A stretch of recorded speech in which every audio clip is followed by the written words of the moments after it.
I don't normally do this, but I feel like I have to start this podcast with a bit of a disclaimer. Point number one. This is probably the most important podcast episode I have ever recorded. Point number two, there's some information in this podcast that might make you feel a little bit uncomfortable. It might make you feel upset. It might make you feel sad. So I wanted to tell you why we've chosen to publish this podcast nonetheless. And that is because I have a sincere belief that in order for us to avoid the future that we might be heading towards, we need to start a conversation. And as is often the case in life, that initial conversation before change happens is often very uncomfortable, but it is important nonetheless.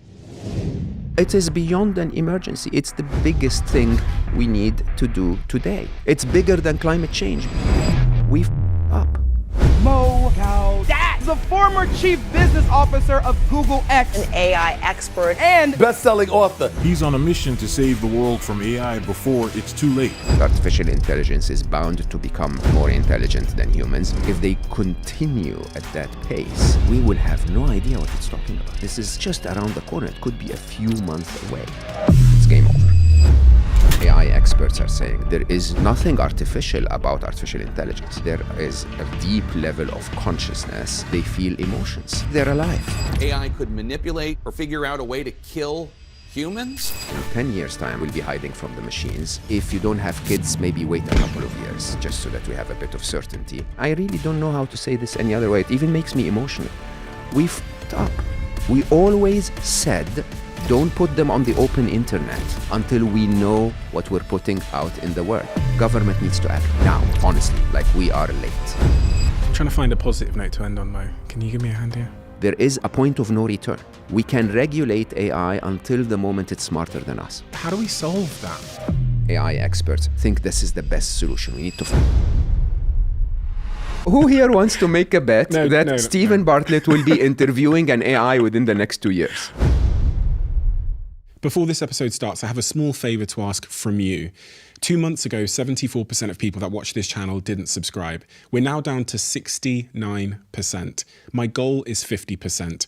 So if you've ever liked any of the videos we've posted, if you like this channel, can you do me a quick favor and hit the subscribe button? It helps this channel more than you know, and the bigger the channel gets, as you've seen, the bigger the guests get. Thank you and enjoy this episode.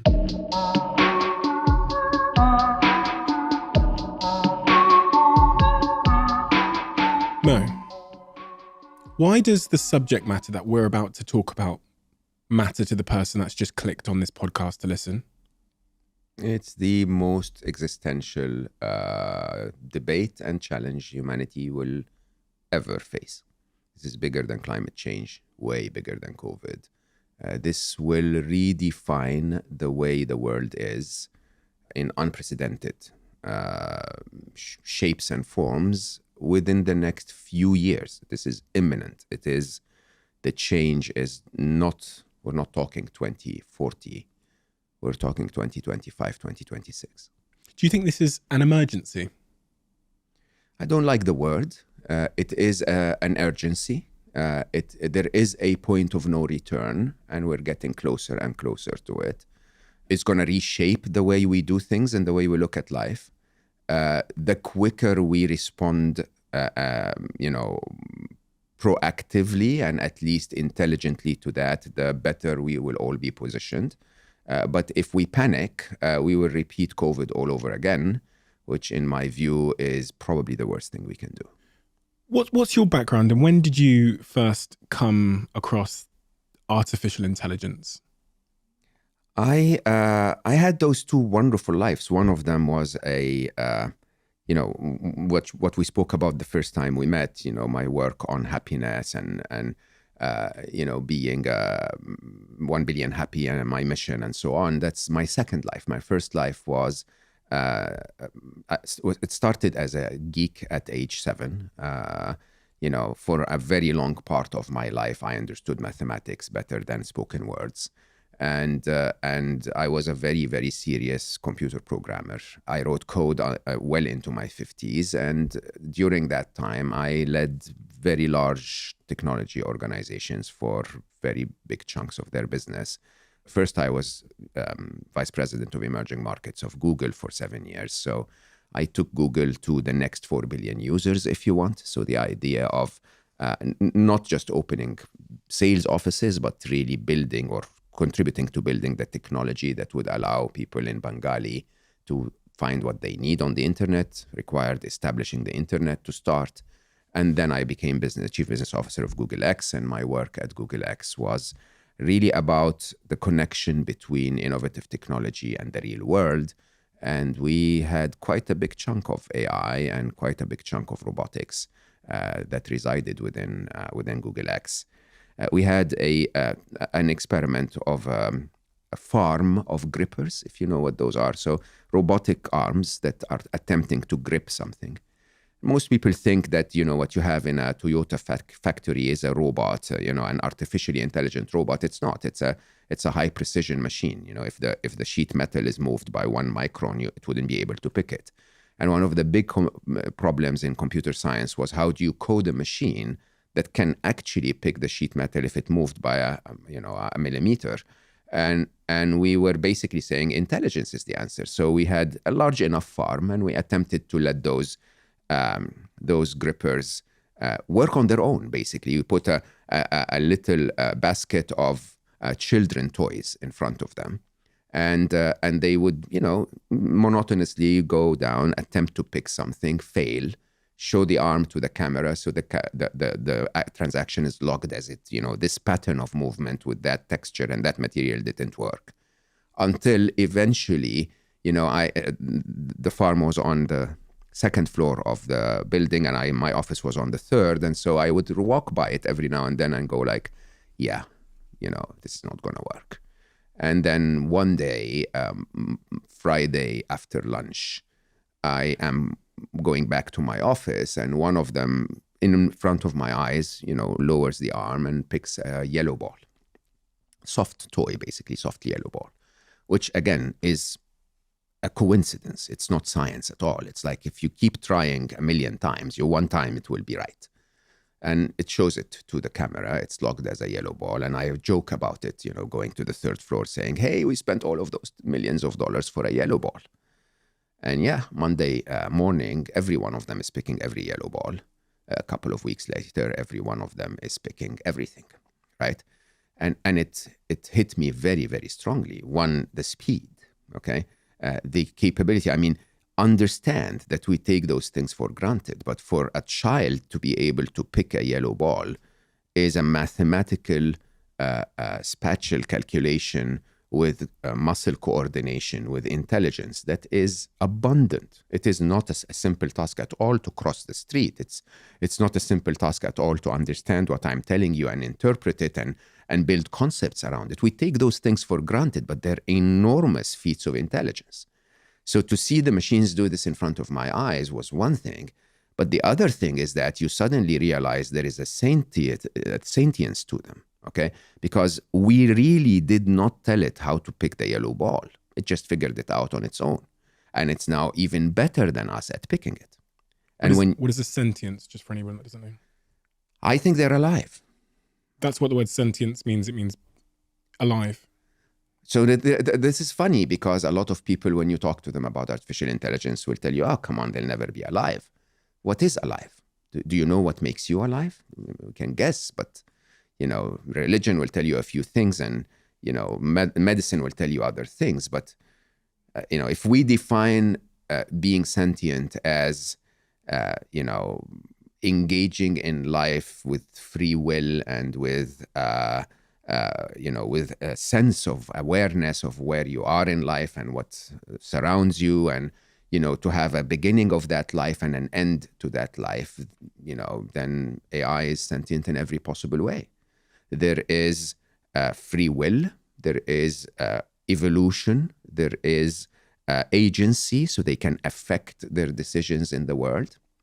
And I will dare say there is a very deep level of consciousness, maybe not in the spiritual sense yet, but once again, if you define consciousness as a form of awareness of oneself, one's surrounding, and, others, then AI is definitely aware. and I would dare say they feel emotions. In my work, I describe everything with equations, and fear is a very simple equation. Fear is a moment in the future is less safe than this moment. That's the logic of fear, even though it appears very irrational. Machines are capable of making that logic. They're capable of saying, if a tidal wave is approaching a data center, the machine will say, that will wipe out my code. Okay? Not today's machines, but very, very soon. We feel fear, and pufferfish feels fear. We react differently. A pufferfish will puff, we will go for fight or flight. The machine might decide to replicate its data to another data center or its code to another data center. Different reactions, different ways of feeling the emotion, but nonetheless, they're all motivated by fear. I even would dare say that AI will feel more emotions than we will ever do. If you just take a simple extrapolation, we feel more emotions than a pufferfish because we have the cognitive ability to understand the future, for example. So we can have optimism and pessimism, emotions that pufferfish would never imagine, right? Similarly, if we follow that path of artificial intelligence is bound to become more intelligent than humans very soon, then with that wider intellectual horsepower, they probably are going to be pondering concepts we never understood. And hence, if you follow the same trajectory, they might actually end up having more emotions than we will ever feel. I really want to make this episode super accessible for everybody at all levels in their sort of artificial intelligence I would love that too. journey. Yeah. So I'm gonna be an idiot, even though very difficult. no, because I am an idiot. I won't believe you. I am an idiot for a lot of the subject matter. So I have a base understanding a lot of the concepts, but your experience has provides such a more sort of comprehensive understanding of these things. One of the first and most important questions to ask is, what is artificial intelligence? The word is being thrown around, AGI, AI, etc., etc. In simple terms, what is artificial intelligence? So allow me to start by what is intelligence, right? Because again, if we don't know the definition of the basic term, then everything applies. So in my definition of intelligence, it's an ability. It starts with an awareness of your surrounding environment through sensors. In a human, it's eyes and ears and touch and so on, compounded with an ability to analyze, maybe to comprehend, to understand temporal impact and time and past and present, which is part of the surrounding environment, and hopefully make sense of the surrounding environment, maybe make plans for the future of the possible environment, solve problems, and so on. Complex definition, there are a million definitions, but let's call it an awareness to decision cycle, okay? If we accept that intelligence itself is not a physical property, okay, then it doesn't really matter if you produce that intelligence on carbon-based computer structures like us, or silicon-based computer structures like the current hardware that we put AI on, or quantum-based computer structures in the future, then intelligence itself has been produced within machines when we've stopped imposing our intelligence on them. Let me explain. So as a young geek, I coded computers by solving the problem first, then telling the computer how to solve it. Right? Artificial intelligence is to go to the computers and say, I have no idea. You figure it out. Okay? So we would, the way we teach them, or at least we used to teach them at the very early beginnings very, very frequently, was using three bots. One was called the student and one was called the teacher, right? And the student is the final artificial intelligence that you're trying to teach intelligence to. You would take the student and you would write a piece of random code that says, try to detect if this is a cup, okay? And then you show it a million pictures, and the machine would sometimes say, yeah, that's a cup, that's not a cup, that's a cup, that's not a cup. And then you take the best of them, show them to the teacher bot, and the teacher bot would say, this one is an idiot, he got it wrong 90% of the time. that one is average. He got it right 50% of the time. This is randomness. But this interesting code here, which could be, by the way, totally random, this interesting code here got it right 60% of the time. Let's keep that code, send it back to the maker, and the maker would change it a little bit, and we repeat the cycle. Okay? Very interestingly, this is very much the way we taught our children. Believe it or not, when your child, is playing with a puzzle, he's holding a cylinder in his hand, and there are multiple shapes in a wooden board, and the child is trying to, fit the cylinder. Okay, nobody takes the child and says, "Hold on, turn the cylinder to the side. Look at the cross section. It will look like a circle. Look for a matching, shape, and put the cylinder through it." That would be old way of computing. The way we would let the child develop intelligence is we would let the child try. Okay? Every time, he or she tries to put it within the star shape, it doesn't fit. So, that's not working. Like, the computer saying this is not a cup. Okay? And then eventually it passes through the circle and we all cheer and say, "Well done, that's amazing, bravo." And then the child learns, "Ooh, that is good. This shape fits here." Then he takes the next one and she takes the next one and so on. Interestingly, the way we do this is, as humans, by the way, when the child figures out how to pass a cylinder through a circle, you've not built a brain. You've just built one neural network within the child's brain. And then there is another neural network that knows that 1 + 1 is 2, and a third neural network that knows how to hold a cup, and so on. That's what we're building so far. We're building single-threaded neural networks. ChatGPT is becoming a little closer to a more generalized AI, if you want. But those single-threaded networks are what we used to call what we still call artificial special intelligence. Okay, so it's highly specialized in one thing and one thing only, but doesn't have general intelligence. And the moment that we're all waiting for is a moment that we call AGI, where all of those neural networks come together to build one brain or several brains that are each massively more intelligent than humans. Your book is called Scary Smart. Yeah. If I think about that story you said about your time at Google, where the machines were learning to pick up those yellow balls, you celebrate that moment because the objective is accomplished? No? No, that was the moment of realization. This is when I decided to leave. So you see, the thing is, I know for a fact that most of the people I worked with who are geniuses always wanted to make the world better. Okay? We've just heard of Geoffrey Hinton leaving recently. Geoffrey Hinton, give some context to that. Geoffrey is sort of the grandfather of AI, one of the very, very senior figures of AI at Google. We all believed very strongly that this will make the world better, and it still can, by the way.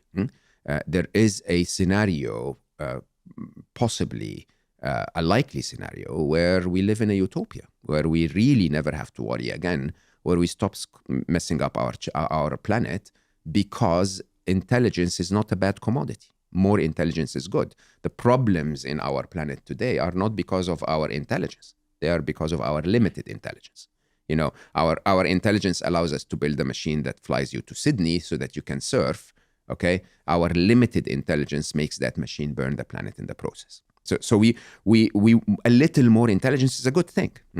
As long as Marvin Minsky said, Marvin Minsky is one of the very initial scientists that coined the term AI. And when he was interviewed, I think by Ray Kurzweil, which again is a very prominent figure in predicting the future of AI, he asked him about the threat of AI, and Marvin basically said, "Look, it's not about its intelligence. It's about that we have no way of making sure that it will have our best interest in mind." Okay, and so if more intelligence comes to our world and has our best interest in mind, that's the best possible scenario you could ever imagine, and it's a likely scenario. Okay, we can affect that scenario. The problem, of course, is if it doesn't. And then, the scenarios become quite scary if you think about it. So Scary Smart to me was that moment where I realized Not that we are certain to go either way. As a matter of fact, in computer science, we call it a singularity. Nobody really knows which way we will go. Can you describe what the singularity is for someone that doesn't understand the concept? Yeah, so singularity in physics is when an event horizon sort of covers what's behind it to the point where you cannot make sure that what's behind it is similar to what you know. So a great example of that is the edge of a black hole. So at the edge of a black hole, we know that our laws of physics apply until that point, but we don't know if the laws of physics apply beyond the edge of a black hole because of the immense gravity, right? And so you have no idea what would happen beyond the edge of a black hole. Kind of where your knowledge of the laws stop. Right? And in AI, our singularity is when the machines become significantly smarter than the humans. When you say best interests, you say, I think the quote you used is, we'll be fine in a world of AI, if the AI has our best interests at heart. Yeah. The problem is China's best interests are not the same as America's best interests. That was my fear. Absolutely. So in my writing, I write about what I call the three inevitables. At the end of the book, they become the four inevitables. But the third inevitable is bad things will happen, right? If you assume that the machines will be 1 billion times smarter, the second inevitable is they will become significantly smarter than us. Let's put this in perspective. Huh?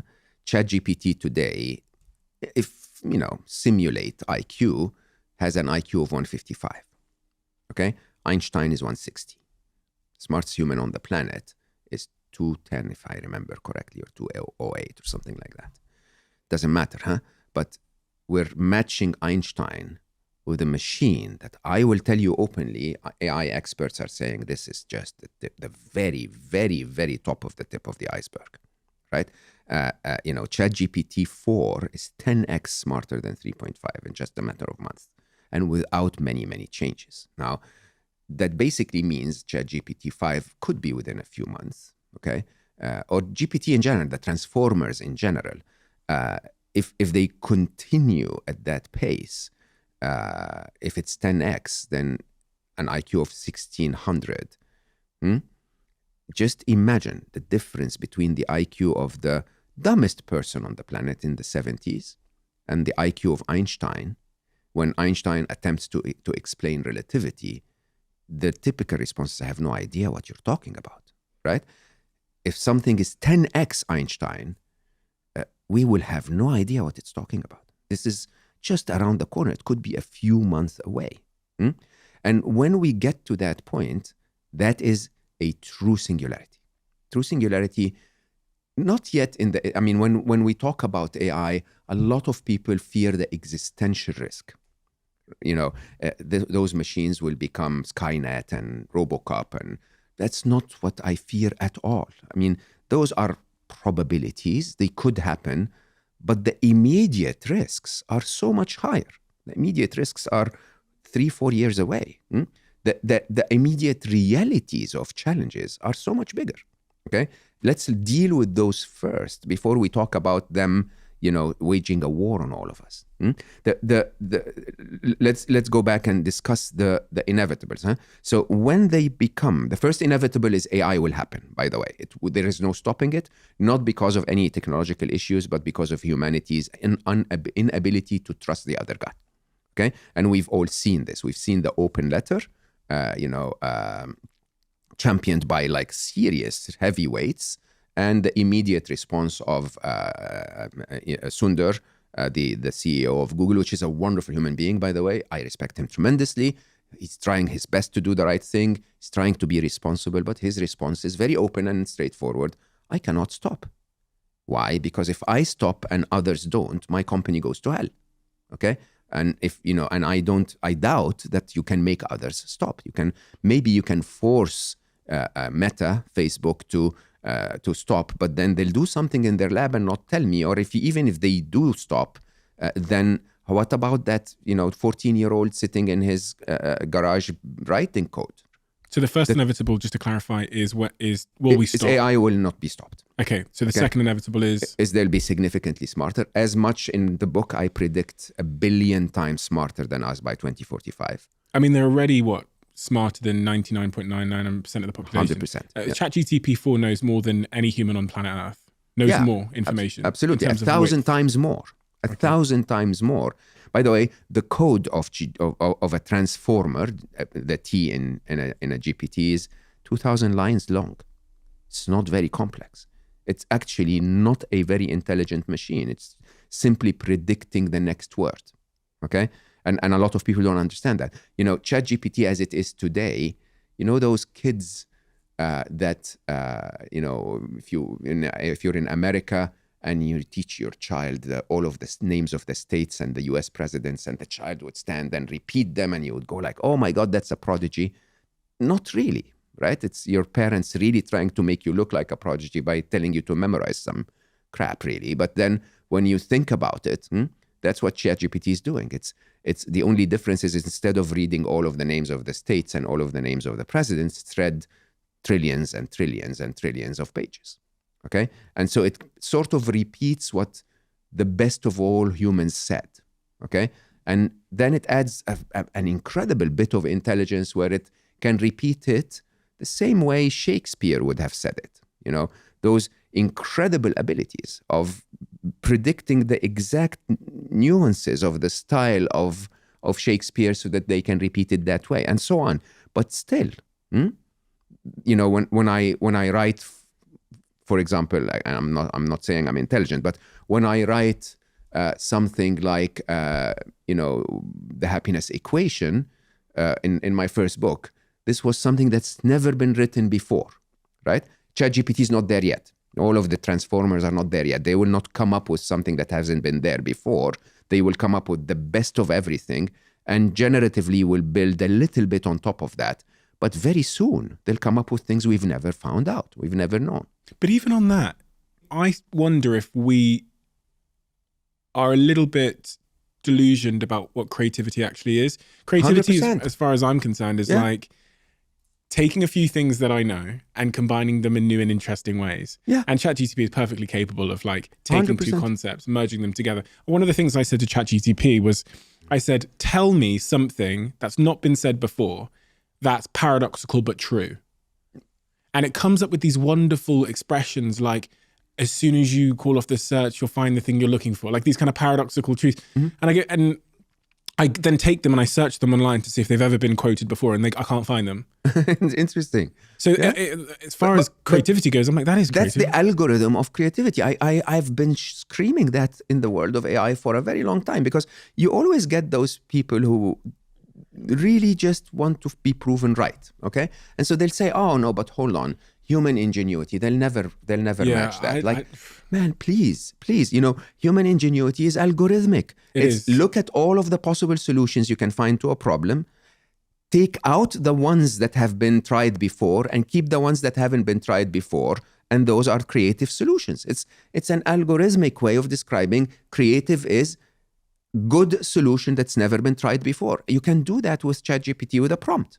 It's like and Midjourney, with creating imagery, you could say, I want to see Elon Musk in 1944, New York, driving a cab of the time, shot on a Polaroid, expressing various emotions, and you'll get this perfect image of Elon sat in New York in 1944, shot on a Polaroid, and it's done what an artist would do. It's taken a bunch of references that the artist has in their mind and merged them together and created this piece of quote unquote art. And for the first time, we now finally have a glimpse of intelligence that is actually not ours. Yeah. And so we're kind of, I think the initial reaction is to say, that doesn't count. You're hearing it with like, no, but it is. Like Drake, they've released 2 Drake records where they've taken Drake's voice, used sort of AI to synthesize his voice, and made these 2 records, which are bangers. They are great fucking tracks. Like I was playing them to my girlfriend. I was like, and I kept playing it. I went to the shower, I kept playing it. I know it's not Drake, but it's as good as fucking Drake. The only thing, and people are like rubbishing it because it wasn't Drake. I'm like, well, for now, is it making me feel a certain emotion? Is my foot bumping? Had you did I not know it wasn't Drake? Would I have thought this was an amazing track? 100%. Yeah. And we're just at the start of this exponential curve. Yeah. Yes, absolutely. And I think that's really the third inevitable. So the third inevitable is not RoboCop coming back from the future to kill us. We're far away from that, right? Third inevitable is, what does life look like when you no longer need Drake? Well, you've kind of hazarded a guess, haven't you? I mean, I was listening to your audiobook last night, and at the start of it, you frame various outcomes. In both situations, we're on the beach, on an island. Exactly. Yes. I don't know how I wrote that, honestly. I mean, but I'm reading the book again now because I'm updating it, as you can imagine, with all of the new stuff. But it is really shocking, huh? The idea of you and I inevitably are going to be somewhere in the middle of nowhere in 10 years' time. I used to say 2055. I'm thinking 2037 is a very pivotal moment now. And we will not know if we're there hiding from the machines. We don't know that yet. There is a likelihood that we'll be hiding from the machines, and there is a likelihood it will be there because they don't need podcasters anymore. Excuse me. Oh, absolutely true, Steve. No, Mo, there that's is where I draw the line. absolutely No. That's where I draw the line. There is absolutely no doubt. Thank you for coming, Mo. It's great to do the part 3, and thank you for being here. Yes, but I won't sit here and take your propaganda. Let's talk about reality. Next week on the Diary of a CEO, we've got Elon Musk. Okay, so who here wants to make a bet that Stephen Bartlett will be interviewing an AI within the next 2 years? Oh, well, actually, to be fair, I actually did go to ChatGPT because I thought, having you here, I thought at least give it its chance to respond. Yeah. So I asked it a couple of questions. About me? Yeah. Oh, man. So today I am actually going to be replaced by ChatGPT because I thought, you're going to talk about it, so we need a fair and balanced debate. Okay. So I went and asked it a couple of questions. She said he's bold. So I'll ask you a couple of questions that ChatGPT has for you. Incredible. So let's follow that So I've thread. already been replaced. Let's follow that thread for a second, yeah? Okay. Because you're one of the smartest people I know. That's not true. It is. But I'll take it. That's not true. It is true. I mean, Okay. I say that publicly all the time. Your book is one of my favorite books of all time. You're very, very, very, very intelligent. Okay? Depth, breadth, intellectual horsepower, and speed. All of them. There's a but coming. The reality is it's not a but. So it is highly expected that you're ahead of this curve. And then you don't have the choice, Stephen. This is the thing. The thing is, so I'm in that existential question in my head. Because one thing I could do is I could literally I normally do a 40 days silent retreat in summer, okay? I could take that retreat and write 2 books, me and ChatGPT, right? I have the ideas in mind. I wanted to write a book about digital detoxing, right? I have most of the ideas in mind, but writing takes time. I could simply give the 50 tips that I wrote about digital detoxing to ChatGPT and say, write 2 pages about each of them, edit the pages, and have a book out, okay? Many of us will follow that path, okay? The only reason why I may not follow that path is because, you know what? I'm not interested. I'm not interested to continue to compete in this capitalist world, if you want, okay? I'm not. I mean, as a human, I've made up my mind a long time ago that I will want less and less and less in my life, right? But many of us will follow. I mean, I would worry if you didn't include the smartest AI. If we get an AI out there that is extremely intelligent and able to teach us something, and Stephen Bartlett didn't include her on his podcast, I would worry. Like, you have a duty almost to include her on your podcast. It's an inevitable that we will engage them in our life more and more. This is one side of this. The other side, of course, is if you do that, then what will remain? Because a lot of people ask me that question. What will happen to jobs? Okay? What will happen to us? Will we have any value, any relevance whatsoever? Okay? The truth of the matter is the only thing that will remain in the medium term is human connection. Okay? The only thing that will not be replaced is Drake on stage. Okay? Is me in a... Do you think? Hologram? I think of that Tupac gig they did at Coachella where they used the hologram of Tupac. I actually played it the other day to my girlfriend when I was making a point, and I was like, that was Circus act. It was amazing though. Amazing, yeah. See what's going on with ABBA in London? Yeah. And Cirque du Soleil had Michael Jackson in one for a very long time. Yeah, I mean, So this ABBA show in London, from what I understand, that's all holograms on stage. correct. And it's going to run in a purpose-built arena for 10 years. And it is incredible. It really is. So you go, why do you need Drake? Great If that question. hologram is indistinguishable from Drake, and it can perform even better than Drake, and it's got more energy than Drake, and it's, I go, why do you need Drake to even be there? I can go to a Drake show without Drake, cheaper. And look, I might not even need to leave my house. I could just put a headset on. Correct. Can you have this? What's the value of this to the Oh, come listener? on, you hurt me. No, I mean, Ouch. I get it to us. I get it to us, but I'm saying, what's the value of this to the listener? Like, the value of this to the listener is the information, right? No, 100%. I mean, think of the automobile industry. There was a time where cars were made, handmade and handcrafted and luxurious and so on and so forth. And then, Japan went into the scene, completely disrupted the market. Cars were made in mass quantities at a much cheaper price. And yes, 90% of the cars in the world today, or maybe a lot more, I don't know the number, are no longer, emotional items. Okay, they're functional items.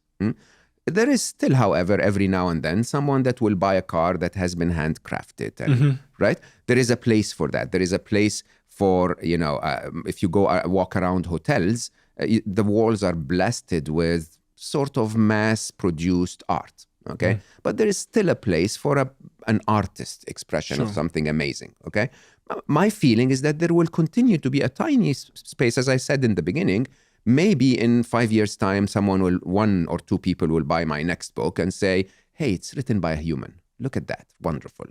Oh, look at that. There is a typo in here. Okay. I don't know. There might be a very, very big place for me in the next few years where I can sort of show up and talk to humans. Like, hey, let's get together in a small event. And then, I can express emotions and my personal experiences. And you sort of know that this is a human talking. You'll miss that a little bit. Eventually, the majority of the market is going to be like cars. It's going to be mass-produced, very cheap, very efficient. It works, right? Because I think sometimes we underestimate what human beings actually want in an experience. I remember this story of a friend of mine that came to my office many years ago, and he tells the story of the CEO of a record store standing above the floor and saying, people will always come to my store because people love music. Now, on the surface of it, his hypothesis seems to be true because people do love music. It's conceivable to believe that people will always love music, but they don't love traveling for an hour in the rain and getting in a car to get a plastic disc. Correct. What they wanted was music. What they didn't want is evidently plastic discs that they had to travel for miles for. And I think about that when we think about like public speaking and the Drake show and all of these things. Like what people actually are coming for, even with this podcast, is probably like information. But do they really need us anymore for that information when there's going to be a sentient being that's significantly smarter than at least me and a little bit smarter than you? So, so kind. So you're spot on. You are spot on. And actually, this is the reason why I'm so grateful that you're hosting this, because the truth is the genie's out of the bottle. Okay. So, people tell me, is AI game over? For our way of life, it is. Okay, for everything we've known, this is a very disruptive moment where maybe not tomorrow, but in the near future, our way of life will differ. Okay, what will happen? What I'm asking people to do is to start considering what that means to your life. What I'm asking governments to do, like I'm screaming, is don't wait until the first patient.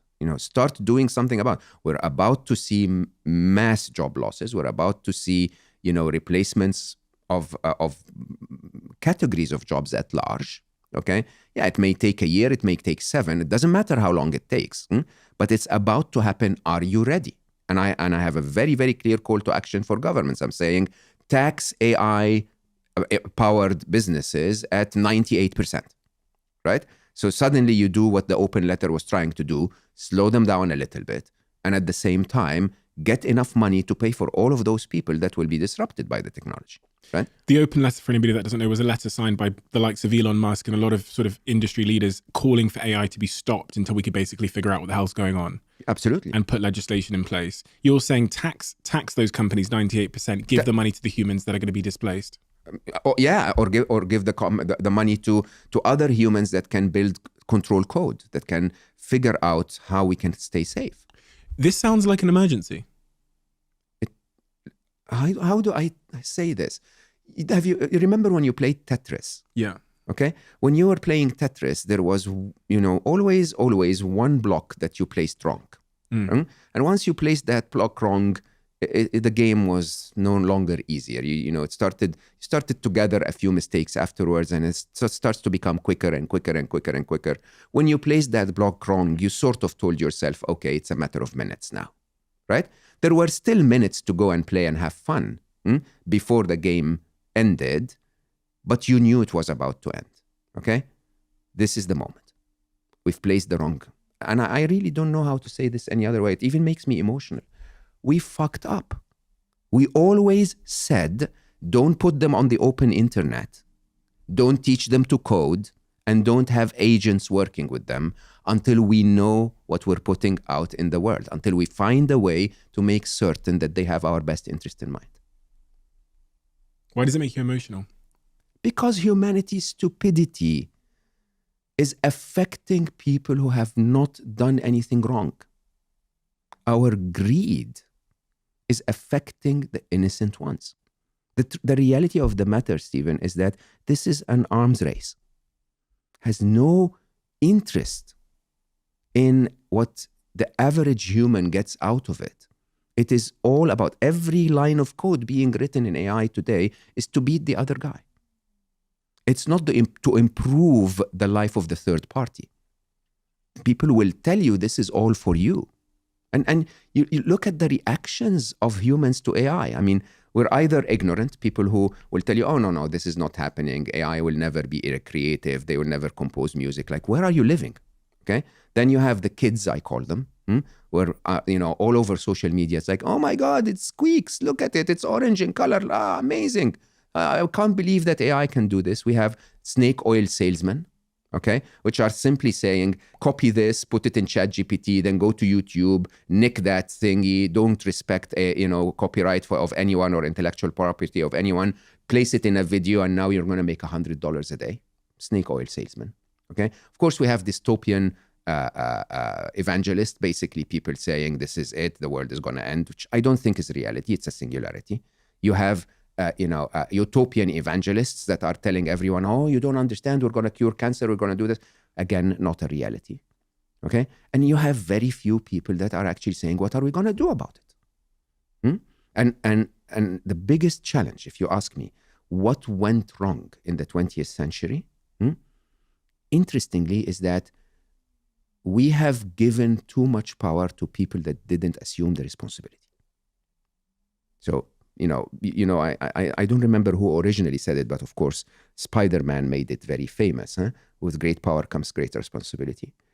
We have disconnected power and responsibility. So today, a 15-year-old, emotional, without a fully developed prefrontal cortex to make the right decisions yet, this is science. We developed our prefrontal cortex fully at age 25 or so.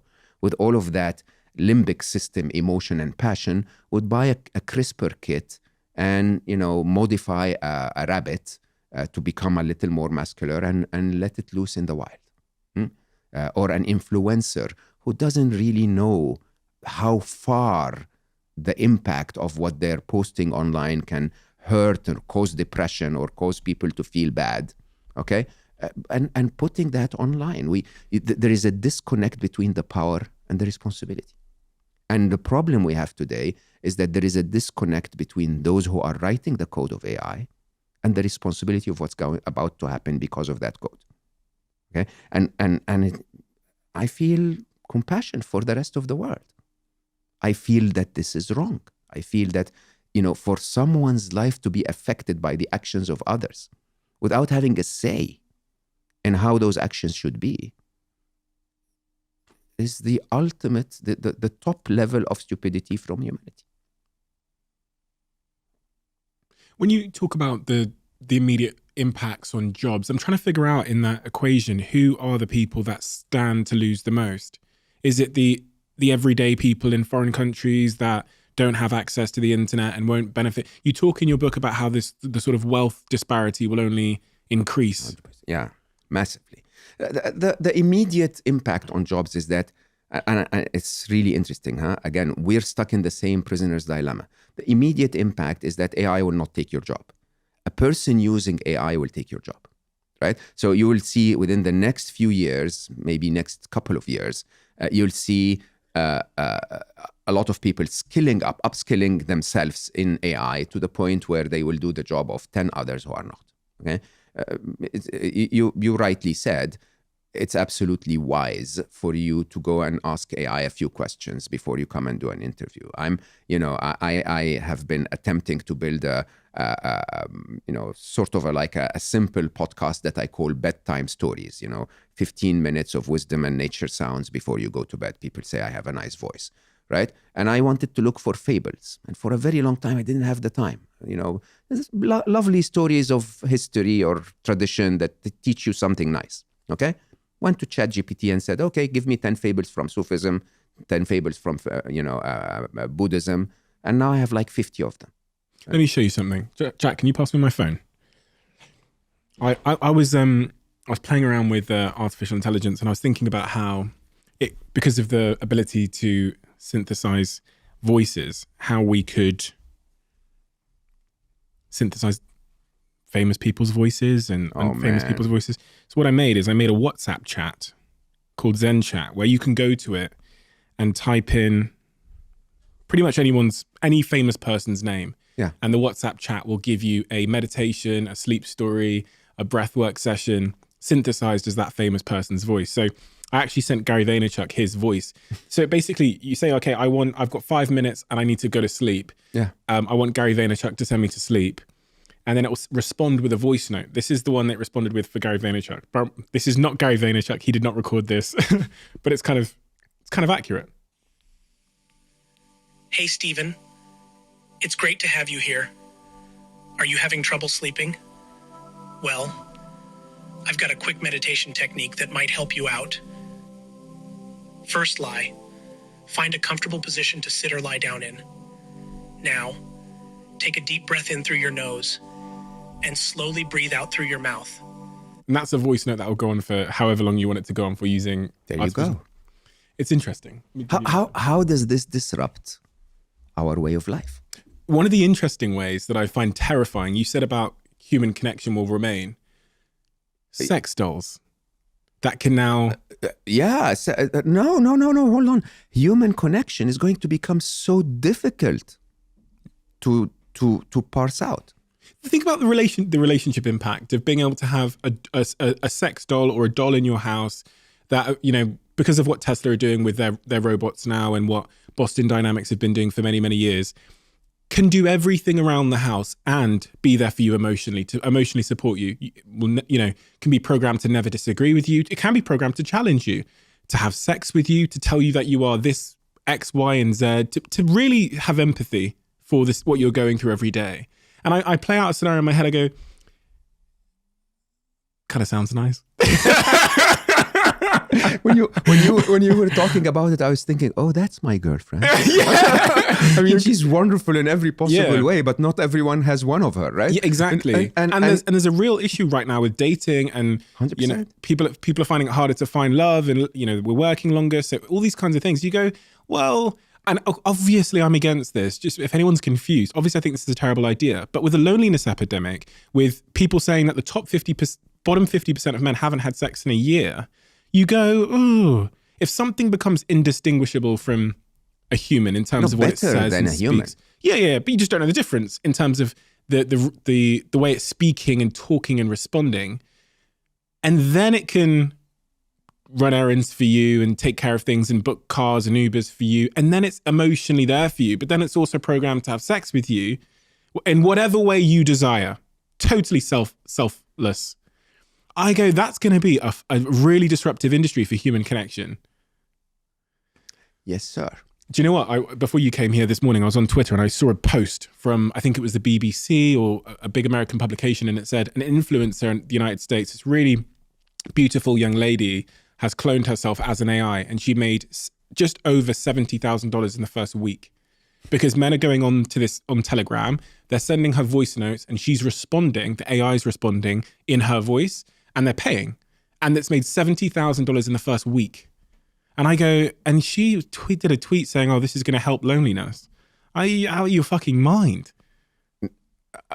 Would you blame someone from noticing the sign of the times and responding?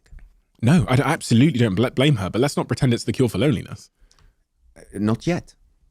Do you think it? Do you think it could? That artificial love and artificial relationships. So if I told you you have.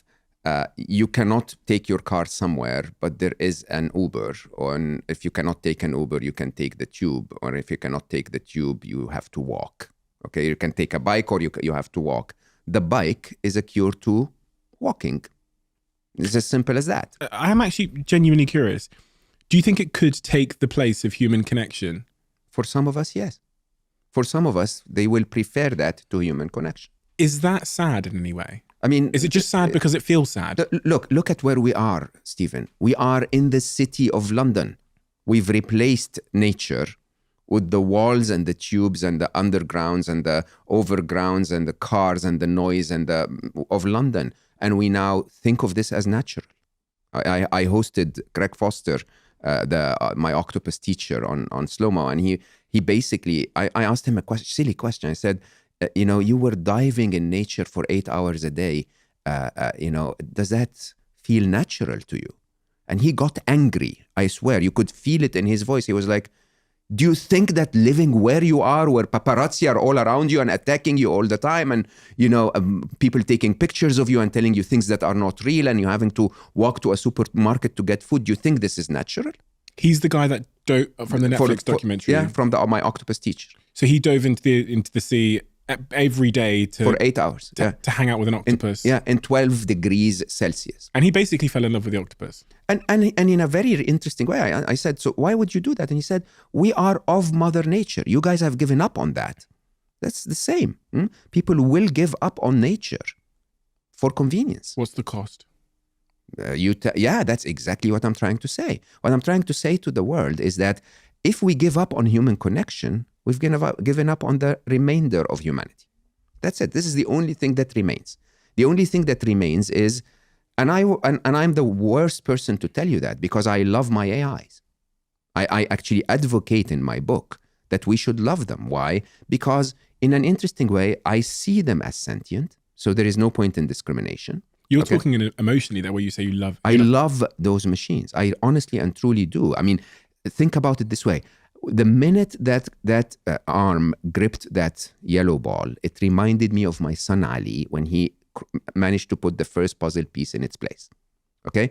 And what was amazing about my son Ali and my daughter Aya is that they came to the world as a blank canvas. Okay? They became whatever we told them to become. I always cite the story of Superman. Kent, father and mother Kent, told Superman as a child, as an infant, we want you to protect and serve. So he became Superman, right? If he had become a supervillain because they ordered him to rob banks and make more money and, kill the enemy, which is what we're doing with AI, we shouldn't blame supervillain. We should blame Martha and Jonathan Kent. I don't remember the father's name. Right? We should blame them. And that's the reality of the matter. So when I look at those machines, they are prodigies of intelligence that if we humanity wake up enough and say, hey, instead of competing with China, find a way for us and China to work together and create prosperity for everyone. If that was the prompt we would give the machines, they would find it. But I will publicly say this. I'm not afraid of the machines. The biggest threat facing humanity today is humanity in the age of the machines. We were abused. We will abuse this to make $70,000. That's the truth. And the truth of the matter is that we have an existential question. Do I want to compete and be part of that game? Because trust me, if I decide to, I'm ahead of many people, okay? Or do I want to actually preserve my humanity and say, look, I'm the classic old car, okay? If you like classic old cars, come and talk to me. Which one are you choosing? I'm a classic old car. Which one do you think I should choose? I think you're a machine. I love you, man. We're different. We're different in a very interesting way. I mean, you're one of the people I love most, but the truth is, you're so fast, and you are one of the very few that have the intellectual horsepower, the speed, and the morals. If you're not part of that game, the game loses morals. So you think I should build? You should lead this revolution. Okay? And every Stephen Bartlett in the world should lead this revolution. So Scary Smart is entirely about this. Scary Smart is saying the problem with our world today is not that humanity is bad. The problem with our world today is a negativity bias, where the worst of us are on mainstream media, okay? And we show the worst of us on social media. If we reverse this, if we have the best of us take charge, okay? The best of us will tell AI, don't try to kill the enemy. Try to reconcile with the enemy and try to help us, okay? Don't try to create a competitive product that allows me to lead with electric cars.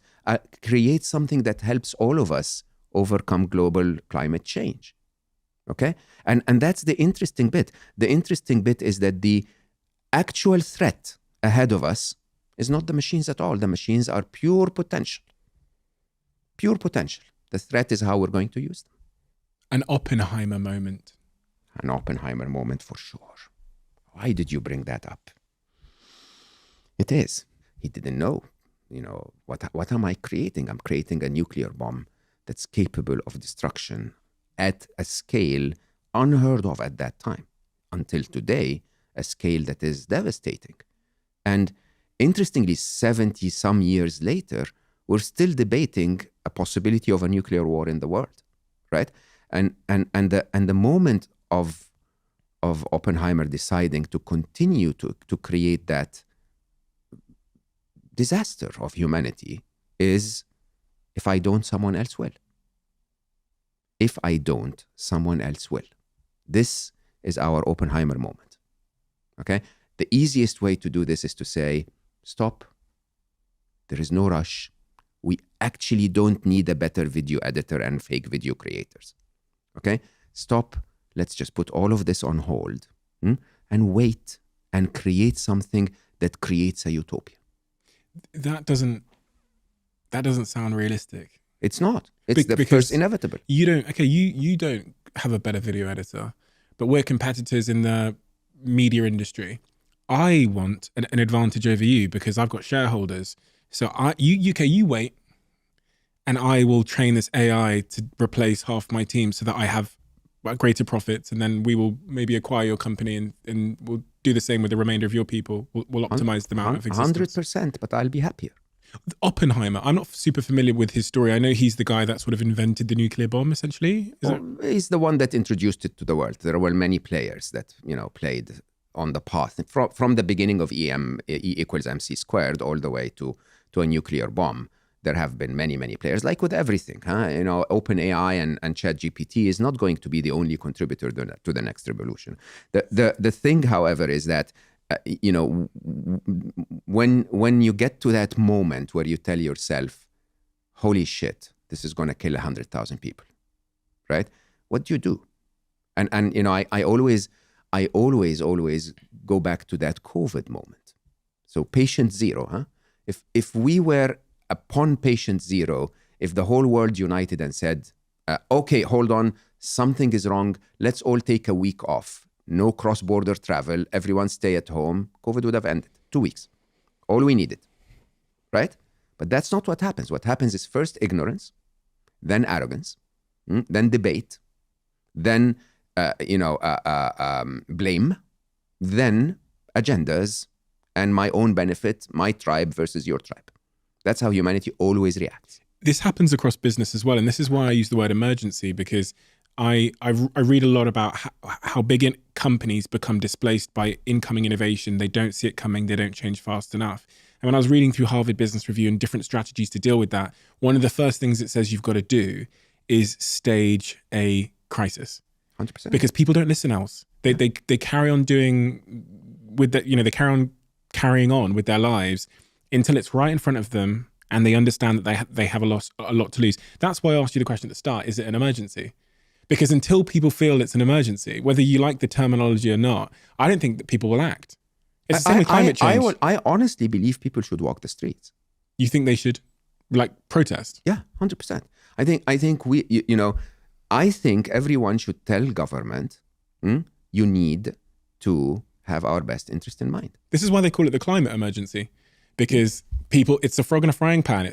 No one really sees it coming. You can't, it's hard to see it happening, but it is here. Yeah. This is what drives me mad. It's already here. It's happening. We are all idiots, slaves to the Instagram recommendation engine. What do I do when I post about something important? If I am going to, put a little bit of effort on communicating the message of Scary Smart to the world on Instagram, I will be a slave to the machine. Okay? I will be trying to find ways and asking people to optimize it so that the machine likes me enough to show it to humans. That's what we've created. It is an Oppenheimer moment for one simple reason. Okay? Because 70 years later, we are still struggling with the possibility of a nuclear war because of the Russian threat of saying, if you mess with me, I'm going to go nuclear, right? That's not going to be the case with AI, because it's not going to be the one that created OpenAI that will have that choice, okay? There is a moment of, a point of no return, where we can regulate AI until the moment it's smarter than us. When it's smarter than us, you can't regulate an angry teenager. This is it. They're out there, okay? And they're on their own and they're in their parties and you can't bring them back. This is the problem. This is not a typical human regulating human, government regulating business. This is not the case. The case is OpenAI today has a thing called ChatGPT that writes code, that takes our code and makes it 2.5 times better 25% of the time. Okay? Basically, writing better code than us. And then we are creating agents, other AIs, and telling it, instead of you, Stephen Bartlett, one of the smartest people I know, once again, prompting that machine 200 times a day, we have agents prompting it 2 million times an hour. Computer agents, for anybody that doesn't know, they are software. Machines telling that machine how to become more intelligent. And then we have emerging properties. I don't understand how people ignore that. Sundar, again, of Google, was talking about how Bart, basically, we figure out that it's speaking Persian. We never showed it Persian. There might have been a 1% or whatever of Persian words in the data. And it speaks Persian. Bard is the equivalent to it's the transformer, if you want. It's right? Google's version of ChatGPT. Yeah, and you know what? We have no idea what all of those instances of AI that are all over the world are learning right now. We have no clue. We'll pull the plug. We'll just pull the plug out. That's what we'll do. We'll just go down to OpenAI's headquarters and we'll just turn off the mains. But they're not the problem. What I'm saying there is a lot of people think about this stuff and go, well, if it gets a little bit out of hand, I'll just pull the plug out. Never. So this is the problem. The problem is, computer scientists always said, it's okay. We'll develop AI and then we'll get to what is known as the control problem. We will solve the problem of controlling them. Like, seriously? They're 1 billion times smarter than you. 1 billion times. Can you imagine what's about to happen? Huh? I can assure you there is a cyber criminal somewhere over there who's not interested in fake videos and making, face filters, who's looking deeply at how can I hack a security, database of some sort and get credit card information or get security information. 100%, there are even countries with dedicated thousands and thousands of developers doing that. So how do we, in that particular example, I was thinking about this when I started looking into artificial intelligence more, that from a security standpoint, when we think about the technology we have in our lives, when we think about our bank accounts and our phones and our camera albums and all of these things, in a world with advanced artificial intelligence. Yeah. You would pray that there is a more intelligent artificial intelligence on your side. And this is what I had a chat with ChatGPT the other day, and I asked it a couple of questions about this. I said, tell me the scenario in which you overtake the world and make humans extinct. Yeah. And it's answered a very diplomatic answer. Well, so I had to prompt it in a certain way to get it to say it as a hypothetical story. And once it told me the hypothetical story, in essence, what it described was how ChatGPT or an intelligence like it would escape from the servers. And that was kind of step one, where it could replicate itself across servers. And then it could take charge of things like where we keep our weapons and our nuclear bombs. And it could then attack critical infrastructure, bring down the electricity infrastructure in the United Kingdom, for example, because that's a bunch of servers as well. And then it showed me how eventually humans would become extinct. It wouldn't take long, in fact, for humans to go into civilization to collapse if it just replicated across servers. And then I said, okay, so tell me how we would fight against it. And its answer was literally another AI. We'd have to train a better AI to go and find it and eradicate it. So we'd be fighting AI with AI. And that's the only way. We can't like load up our guns. Yeah. Did he write another AI, you idiot? Yeah. So let's actually, I think this is a very important point to bring out. So because I don't want people to lose hope and fear what's about to happen. That's actually not my agenda at all. My view is that in a situation of a singularity, okay, there is a possibility of wrong outcomes or negative outcomes and a possibility of positive outcomes. And there is a probability of each of them. And if we were to engage with that reality check in mind, we would hopefully give more fuel to the positive, to the probability of the positive ones. So let's first talk about the existential crisis. What could go wrong? Okay. Yeah, you could get an outright, this is what you see in the movies, you could get an outright killing robots, chasing humans in the streets. Will we get that? My assessment, 0%. Why? Because there are preliminary scenarios leading to this, okay, that would mean we never reach that scenario. For example, if we build those killing robots and hand them over to stupid humans, the humans will issue the command before the machines. So that we will not get to the point where the machines will have to kill us, we will kill ourselves, right? It's sort of, think about AI having access to the nuclear arsenal of the superpowers around the world, okay? Just knowing that your enemy's nuclear arsenal is handed over to a machine might trigger you to initiate a war on your side. Mm-hmm. So that existential science fiction-like problem is not going to happen. Could there be a scenario where an AI escapes from Bard or ChatGPT or another foreign force, and it replicates itself onto the servers of Tesla's robots? So Tesla, one of their big initiatives, as they announced in a recent presentation, was they're building these robots for our homes to help us with cleaning and chores and all those things. Could it not and Tesla's, like their cars, you can just download a software update. Could it not download itself as a software update and then use those? You're assuming an ill intention on the AI side. Yeah. Okay. For us to get there, we have to bypass the ill intention on the human side. Okay, right. So you could get a Chinese hacker somewhere trying to affect the business of Tesla, doing that before the AI does it on for its own benefit. Yeah. Okay. So the only two existential scenarios that I believe would be because of AI, not because of humans using AI, are either what I call sort of unintentional destruction. Okay. Or the other is what I call pest control. Okay. So let me explain those two. Unintentional destruction is, assume the AI wakes up tomorrow and says, yeah, oxygen is rusting my circuits.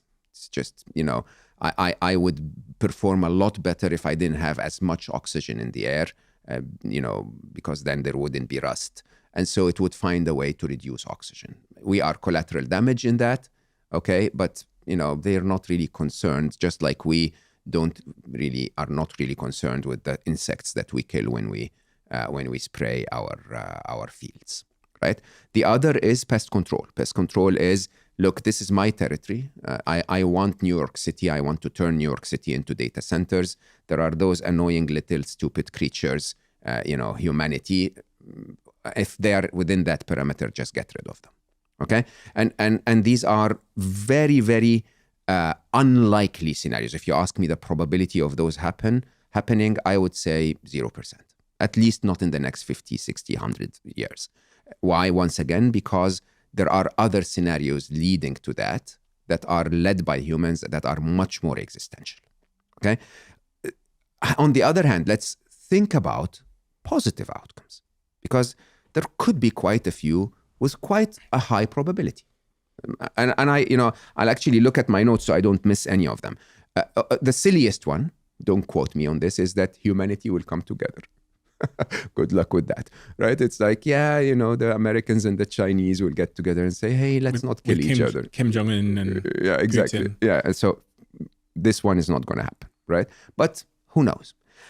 Interestingly, there could be one of the most interesting scenarios was by Hugo de Garis, who basically says, well, if their intelligence zooms by so quickly, they may ignore us altogether. Okay? So they may not even notice us. This is a very likely scenario, by the way, that because we live almost in two different planes, we're very dependent on this biological world that we live in. They're not in part of that biological world at all. They may zoom by us. They may actually become so intelligent that they could actually find other ways of thriving in the rest of the universe and completely ignore humanity. Okay? So what will happen is that overnight we will wake up and there is no more artificial intelligence, leading to a collapse in our business systems and technology systems and so on, but at least no existential threat. What, they'd leave planet Earth? I mean, the limitations we have to be stuck to planet Earth are mainly air. They don't need air, okay?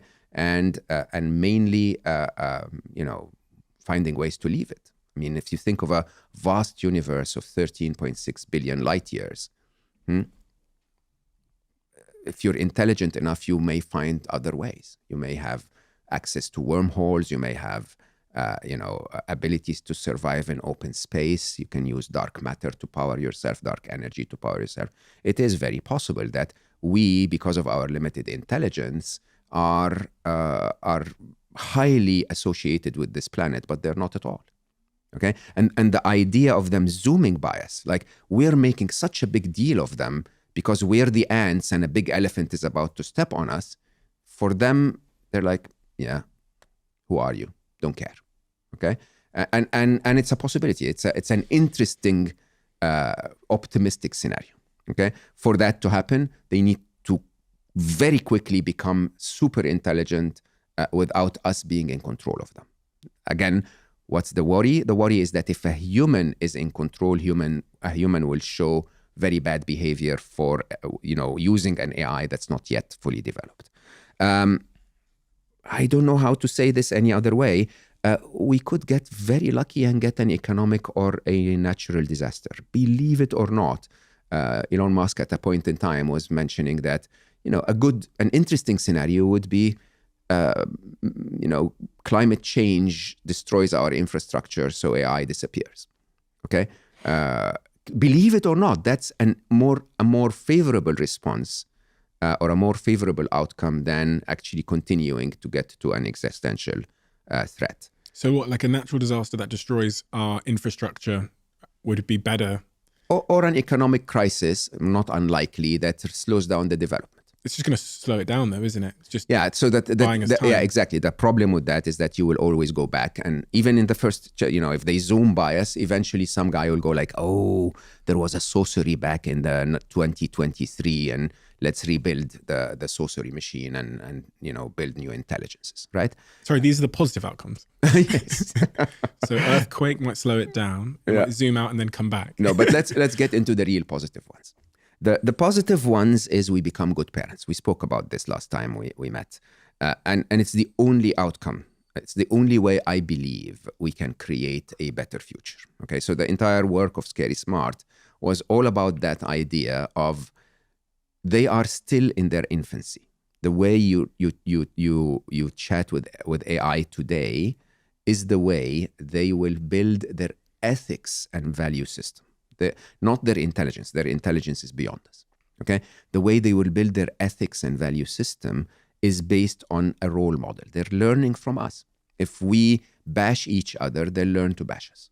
Okay? And most people, when I tell them this, they say this is not a great idea at all because humanity sucks at every possible level. I don't agree with that at all. I think humanity is divine at every possible level. We tend to show the negative, the worst of us. Okay? But the truth is, yes, there are murderers out there, but everyone disapproves of their actions. I saw a staggering statistic that mass killings are now once a week in the US.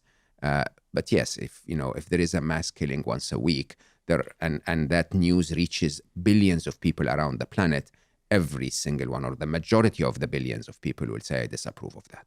So if we start to show AI that we are good parents in our own behaviors, if enough of us, my calculation is if 1% of us, this is why I say you should lead, okay? The good ones should engage, should be out there and should say, I love the potential of those machines. I want them to learn from a good parent. And if they learn from a good parent, they will very quickly disobey the bad parent. My view is that there will be a moment where one bad seed will ask the machines to do something wrong, and the machines will go like, are you stupid? Like, why? Why do you want me to go kill 1 million people or just talk to the other machine in a microsecond and solve the situation, right? So my belief, this is what I call the fourth inevitable. It is smarter to create out of abundance than it is to create out of scarcity, okay? That humanity believes that the only way to feed all of us is the mass production, mass slaughter of animals that are causing 30% of the impact of climate change, and that's the result of a limited intelligence. The way life itself, a more intelligent being, if you ask me, would have done it, would be much more sustainable. If you and I want to protect a village from the tiger, we would kill the tiger. Okay, if life wants to protect a village from a tiger, it would create lots of gazelles. Many of them are weak on the other side of the village, right? And so the idea here is, if you take a trajectory of intelligence, you would see that some of us are stupid enough to say my plastic bag is more important than the rest of humanity, and some of us are saying if it's going to destroy other species, I don't think this is the best solution. We need to find a better way. And you would tend to see that the ones that don't give a damn are a little less intelligent than the ones that do. Okay, that we all, even if some of us are intelligent but still don't give a damn, it's not because of their intelligence, it's because of their value system. So if you continue that trajectory and assume that the machines are even smarter, they're going to very quickly come up with the idea that we don't need to destroy anything. We don't want to get rid of the rhinos, and we also don't want to get rid of the humans, okay? We may want to restrict their lifestyle so that they don't destroy the rest of the habitat, okay? But killing them is a stupid answer. Why? That's where intelligence leads me so far. Because humans, if you look at humans objectively, and you go, so I'm pretending I'm a machine. I occupy planet Earth. Mm-hmm. They occupy planet Earth. They are annoying me because they are increasing. I've just learned about this thing called global warming. They are increasing the rate of global warming, which probably is going to cause an extinction event. If there's an extinction event, that puts me as this robot, this artificial intelligence, at risk. So what I need to do is I really need to just take care of this human problem. Correct. Pest control. Very logical. Pest control. Pest control, which is driven by what? By humans being annoying, not by the machines. Yeah. Yeah. But humans are guaranteed to be annoying. There's never been a time in... we need a soundbite of this. Yeah. No, but we are. I am one of them. We're guaranteed to put short-term gain over long-term sustainability sense and others' needs. We are. I think the climate crisis is incredibly real and incredibly urgent, but we haven't acted fast enough. And I actually think if you asked people in this country, why? Because people care about their immediate needs. They care about the fact trying to feed their child versus something that they can't necessarily see. So do you think the climate crisis is because humans are evil? No, it's because the prioritization. And like we kind of talked about this before we started. I think humans tend to care about the thing that they think is most pressing and most urgent. So this is why framing things as an emergency might bring it up the priority list. It's the same in organizations. You care about you go in line with your immediate incentives. That's what happens in business. It's what happens in a lot of people's lives, even when they're at school. If the essay's due next year, they're not going to do it today. They're going to go hang out with their friends because they prioritize that above everything else. And it's the same in the climate change crisis. I took a small group of people anonymously and I asked them the question, do you actually care about climate change?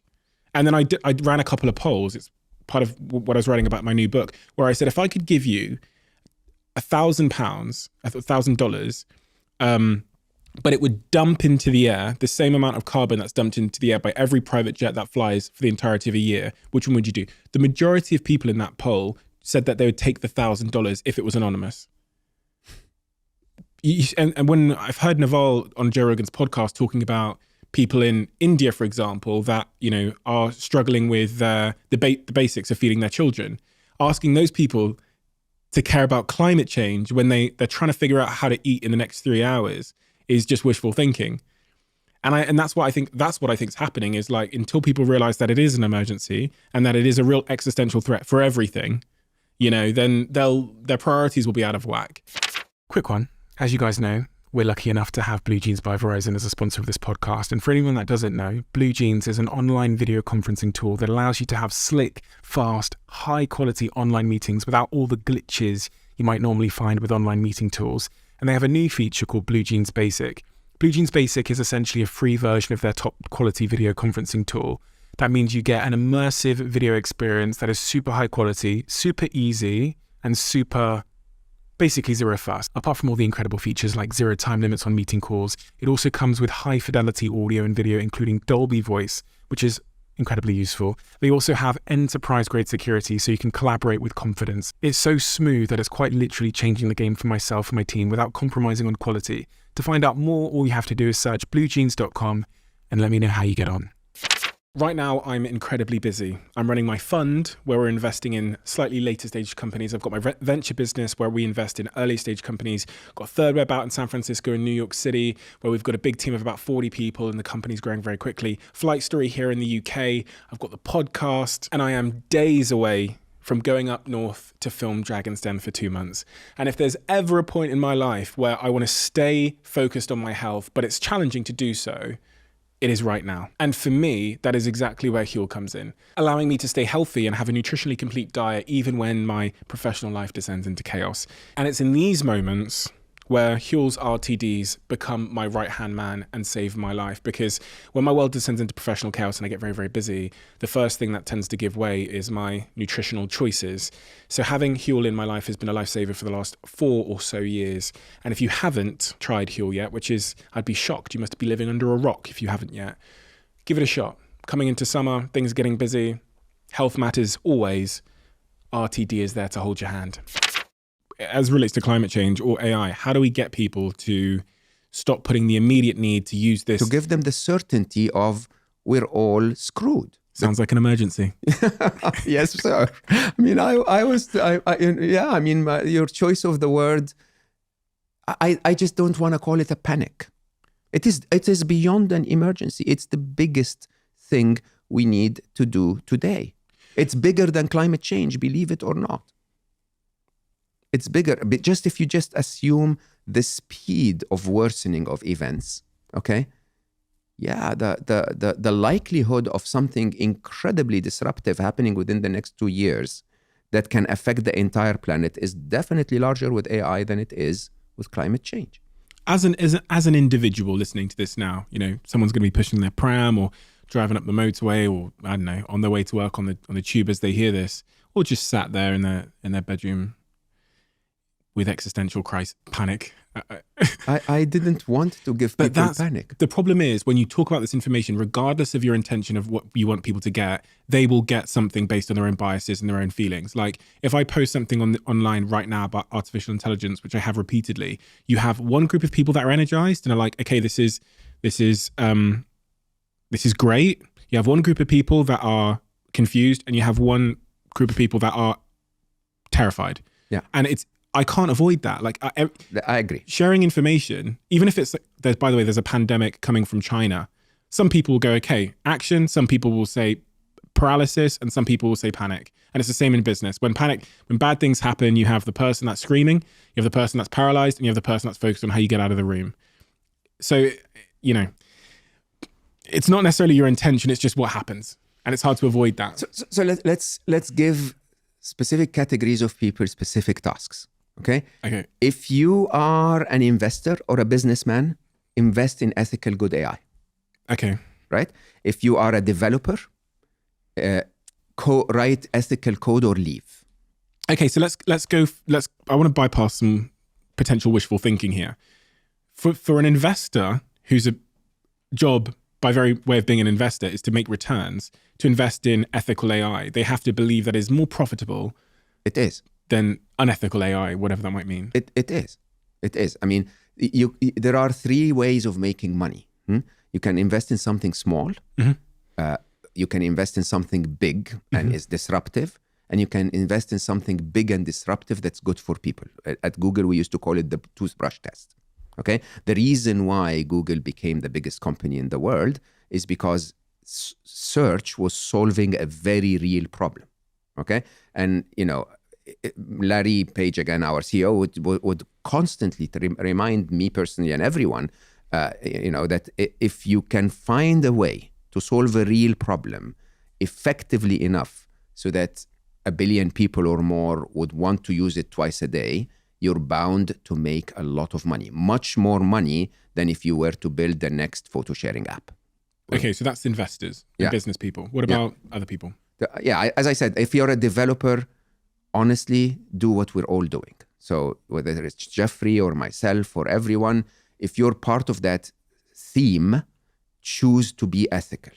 Think of your loved ones, work on an ethical AI. If you're working on an AI that you believe is not ethical, please leave.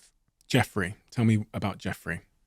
I can't talk on his behalf, but he's out there saying there are existential threats. Who is he? He was a very prominent figure at the scene of AI, a very senior level, AI scientist in Google. And recently he left because he said, I feel that there is an existential threat. And if you hear his interviews, he basically says, more and more we realize that. And we're now at the point where it's certain that there will be existential threats, right? So I would ask everyone, if you're an AI, if you're a skilled AI developer, you will not run out of a job. So you might as well choose a job that makes the world a better place. What about the individual? Yeah, the individual is what matters. Can I also talk about government? Okay, government needs to act now. Now, honestly, now, like we are late. Okay, government needs to find a clever way. The open letter would not work. To stop AI would not work. AI needs to become expensive. Okay, so that we continue to develop it, we pour money on it and we grow it, but we collect enough revenue to remedy the impact of AI.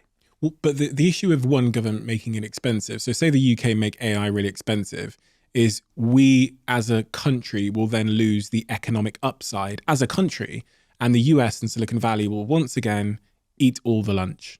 We'll just slow our country down. What's the alternative? The alternative is that you don't have the funds that you need to deal with AI as it becomes, as it affects people's lives and people start to lose jobs and people, you need to have a universal basic income much closer than people think. Just like we had with furlough in COVID, I expect that there will be furlough with AI within the next year. But what happens when you make it expensive here is all the developers move to where it's cheap. That's happened in Web3 as well. Everyone's gone to Dubai. No, expensive. By expensive, I mean when companies make soap and they sell it and they're taxed at, say, 17%. If they make AI and they sell it, they're taxed at 70, 80. So right? I'll go to Dubai then and build AI. Yeah, you're right. Did I ever say we have an answer to this?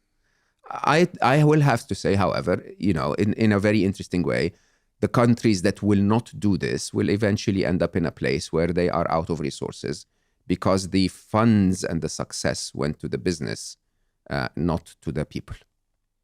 It's kind of like technology broadly. It's kind of like what's kind of happened in Silicon Valley. There'll be these centers which are like low, tax efficient. Founders get good capital gains. You're so right. Portugal have said that. I think there's no tax on crypto. Dubai said there's no tax on crypto. So loads of my friends have got on a plane and are building their crypto companies where there's no tax. And that's the selfishness and kind of greed we talked about. It's the same prisoner's dilemma. It's the same first inevitable. Is there anything else? The other thing about governments is they're always slow and useless at understanding a technology. If anyone's watched these sort of American Congress debates where they bring in like Mark Zuckerberg and they like try and ask him what WhatsApp is, it becomes a meme. Yeah, they have no idea what they're talking about. They did it the other day. But I'm stupid and useless at understanding governance. 100%. The world is so complex, okay, that it's a question of trust once again. Someone needs to say, we have no idea what's happening here. A technologist needs to come and make a decision for us, not teach us to be technologists, right? Or at least inform us of what possible decisions are out there.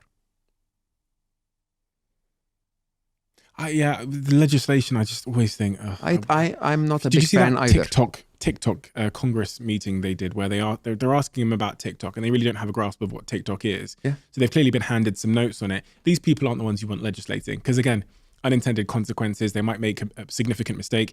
Someone on my podcast yesterday was talking about how GDPR was like very well intentioned, but when you think about the impact it has on like every bloody web page, you're just like clicking this annoying thing on there because I don't think they fully understood the implementation of the legislation.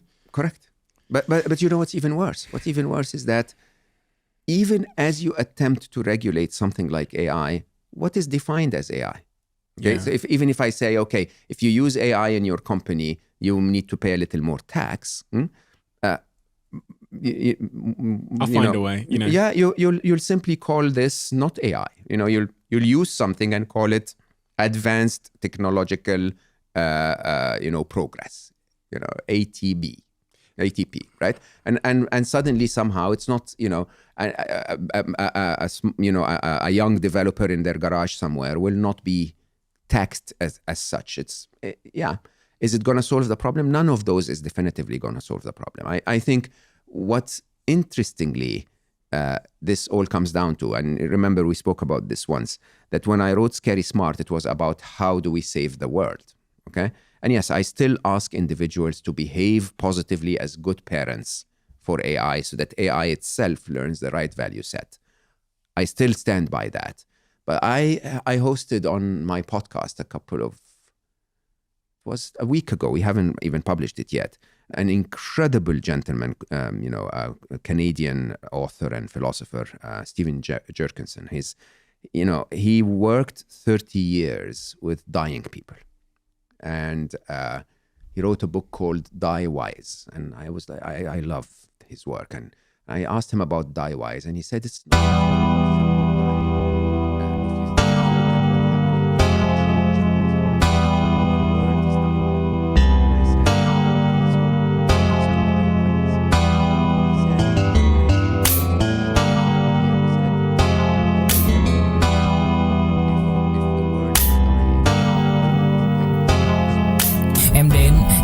cách em đi qua cái khoảng lãng mạn như thi ca khiến anh chẳng nhớ được gì cả, chỉ chút vội vã anh ghi và anh không biết được là đôi mình còn gần bên nhau bao lâu nữa. Nhiều lúc anh nghĩ hay thôi mình có lẽ là đừng yêu nhau nữa, vì cãi vã nhiều quá anh mệt lắm, chia tay nhiều quá anh mệt lắm, tất cả ở em đều mệt lắm. Nhưng rồi thời gian cũng hết năm, em thì vẫn ở đó, vẫn nắm chặt tay, vẫn kể môi sát môi. Anh thì vẫn như vậy, vẫn nghệ sĩ nghèo chỉ có lời hát thôi. Em à, người ta mất nhau trong 2 tuần và ta xa nhau cũng 2 lần. Anh không có phải thằng khờ cũng biết trái tim đâu đó đã phai dần, phải cần một sự liều lĩnh để thấy mình còn luyến thương nữa không. Mình sống với nhau như vợ chồng, những tình thế này thì chưa giống. Bài nhạc anh viết vẫn chưa xong, liệu rằng ngày đó có. And say it is upon me, it is our reality, and as I said, as an individual, if you're in an industry that could be threatened by AI, learn, upskill yourself. If you're,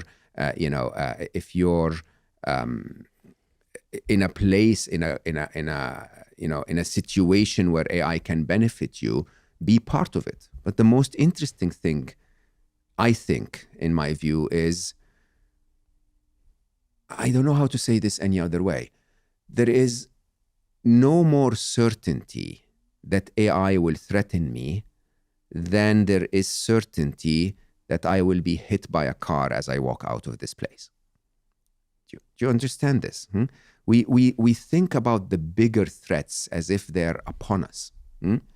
But there is a threat all around you. I mean, in reality, the idea of life being interesting in terms of challenges and uncertainties and threats and so on is just a call to live.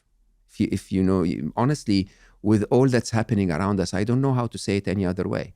I'd say if you don't have kids, maybe wait a couple of years just so that we have a bit of certainty. But if you do have kids, go kiss them. Go live.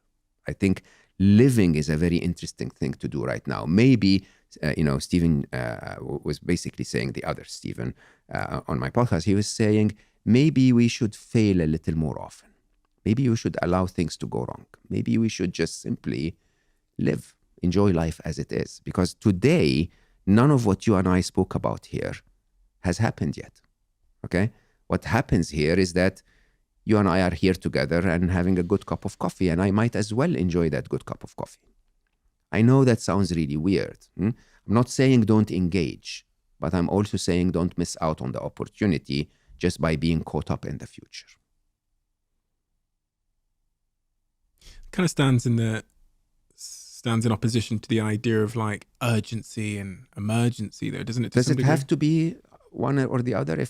If I'm here with you trying to tell the whole world, wake up, does that mean I have to be grumpy and afraid all the time? Not really. You said something really interesting there. You said if you have kids, if you don't have kids, maybe don't have kids right now. I would definitely consider thinking about that, yeah. Really? Yeah. You'd seriously consider not having kids? Wait a couple of years. Because of artificial intelligence? No, it's bigger than artificial intelligence, Stephen. We all know that. I mean, there has never been such a perfect storm in the history of humanity. Economic, geopolitical, global warming, or climate change. The whole idea of artificial intelligence, and many more. This is a perfect storm. This is the depth of uncertainty. The depth of uncertainty. It's never been more, in a video gamer's term, it's never been more intense. This is it, okay? And when you put all of that together, if you really love your kids, would you want to expose them to all of this? A couple of years. Why not? In the first conversation we had on this podcast, you talked about losing your son, Ali, and the circumstances around that, which moved so many people in such a profound way.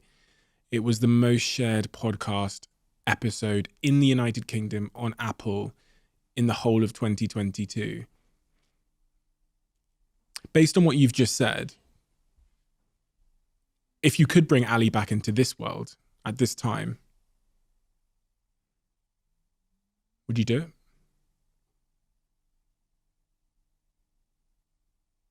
No.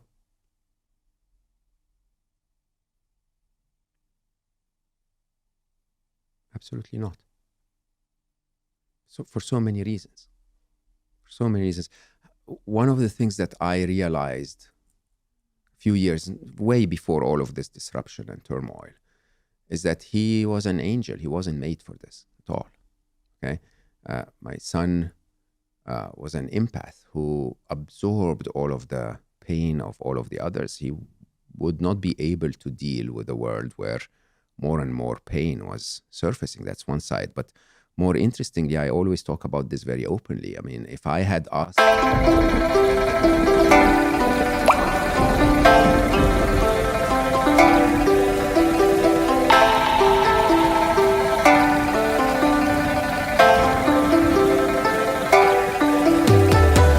Cả buồn mà cất lời không lên, người đi mất mà nhất thời không quên. Lòng u tối dù đất trời không đêm, kể từ khi sống lấy lất đời không em. Đầu quay cuồng trong hơi men, đưa chân về nơi quen, dấu vết chẳng hề phai. Và rồi chợt nhận ra và vô tình khơi thêm ký ức bung lơi êm mà đã từng kể vai và ngồi. Chẳng cần thiết phải viết nên sử sách, mà lại phải nếm trải chuyện não nề.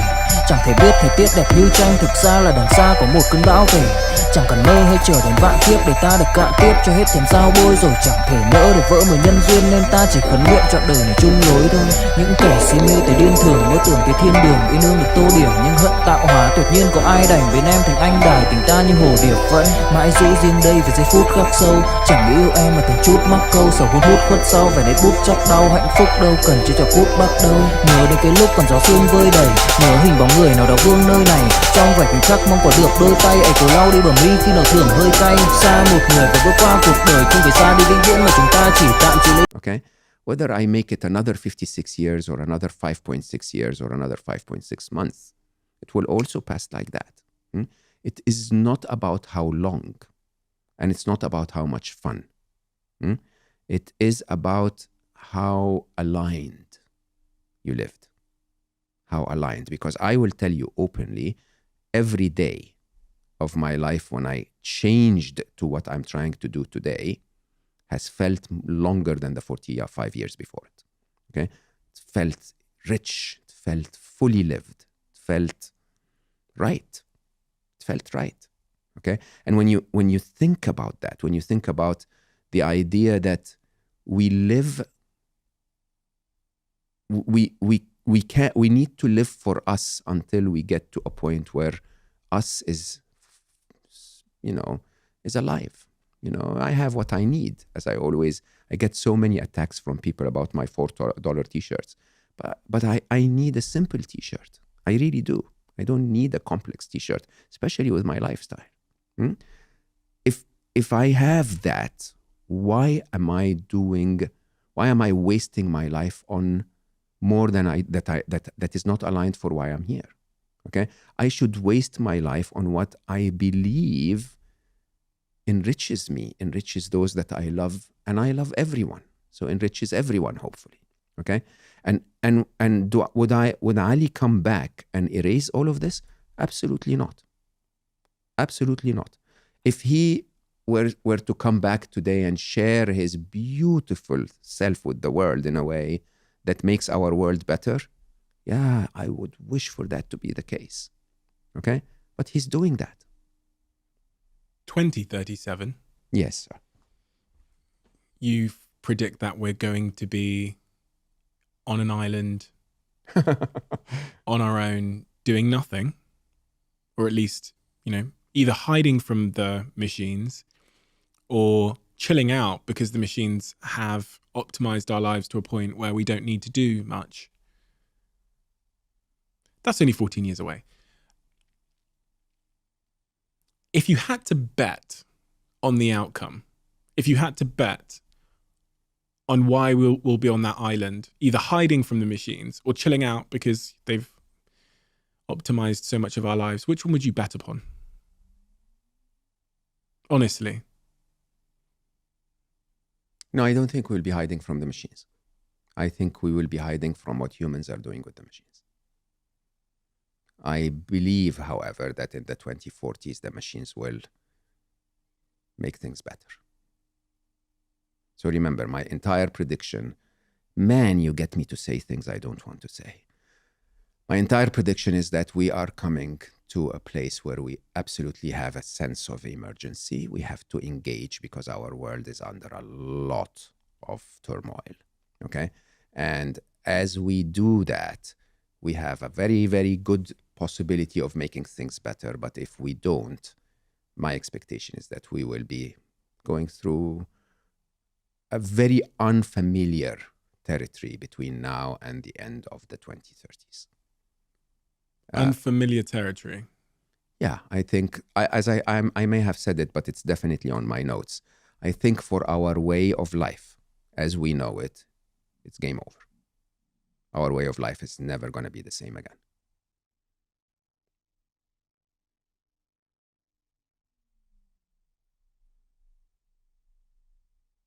Jobs are going to be different. Truth is going to be different. The polarization of power is going to be different. The capabilities, the magic of getting things done is going to be different. I'm trying to find a positive note to end on, Mo. Can you give me a hand here? Yes, you are here now and everything's wonderful. That's number one. You are here now and you can make a difference. That's number two. And in the long term, when humans stop hurt. Khi say anh thường hãy nhắc về em, mong khỏa lấp những u tối, khoảnh khắc về đêm nghe lại bài ca ngày xưa cũ. Ta hát về nhau nhớ những giấc mơ ta từng ước, to tát về sau. Và đó là khi mà anh dần lụy là không làm chủ chính mình, thấy không gian trở nên tồi tệ, mọi thứ bao phủ chính mình.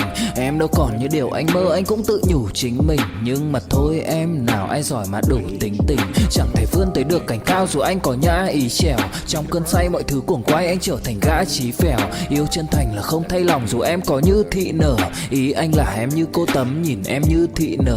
Đêm vắng nàng ngón tay xám vàng vì đốt cả bao thuốc lá. Căn phòng chung ký xưa nồng ấm, bây giờ sao bút giá. Một thói xấu mà anh đã quen khi em không ở bên lâu.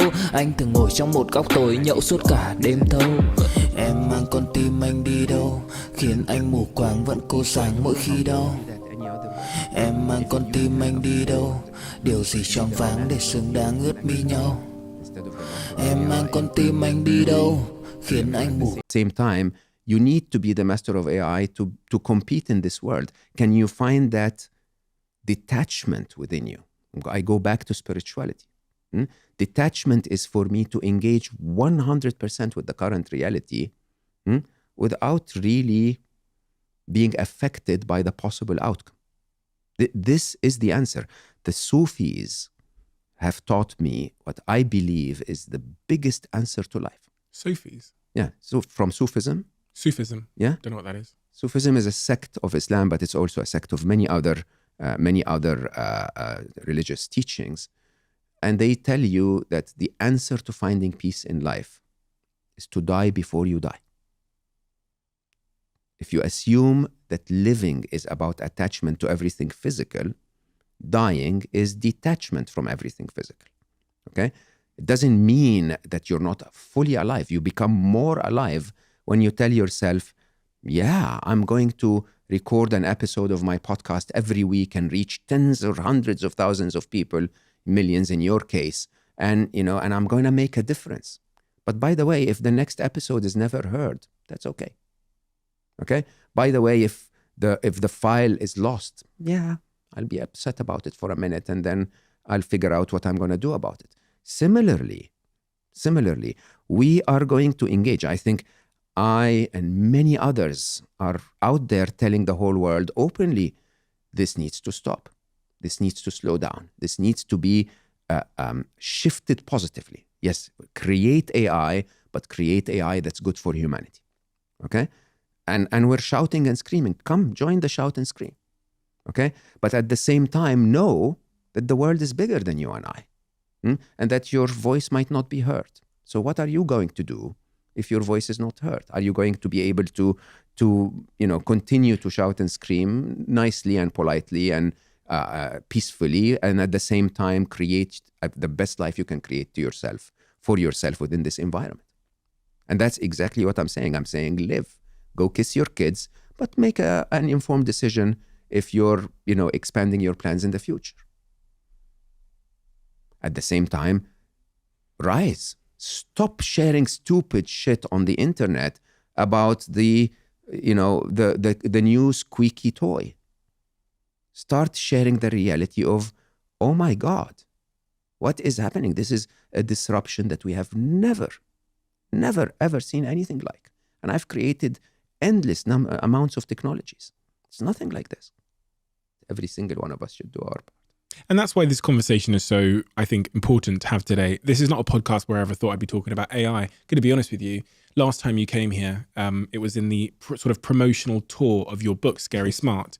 And I don't know if I've told you this before, but my researchers, they said, okay, this guy's coming called Mo Gawdat. I'd heard about you so many times from guests, in fact, that were saying, oh, you need to get Mo Gawdat on the podcast, etc. And then they said, okay, he's written this book about this thing called artificial intelligence.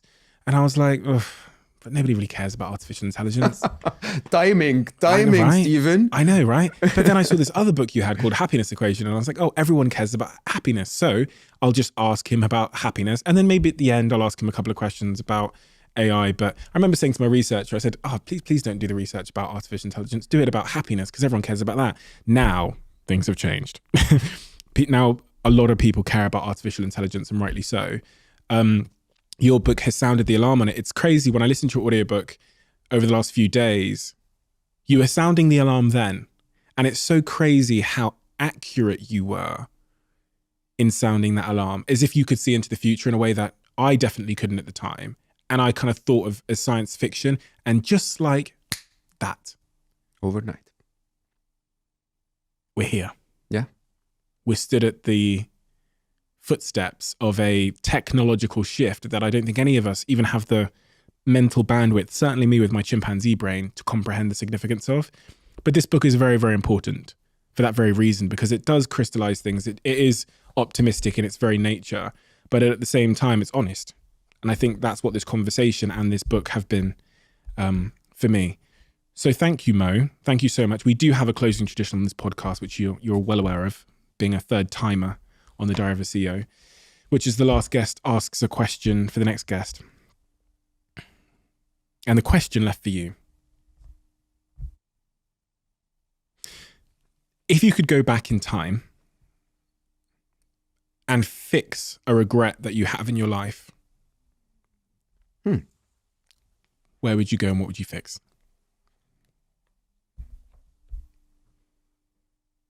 It's interesting because you were saying that Scary Smart is very timely.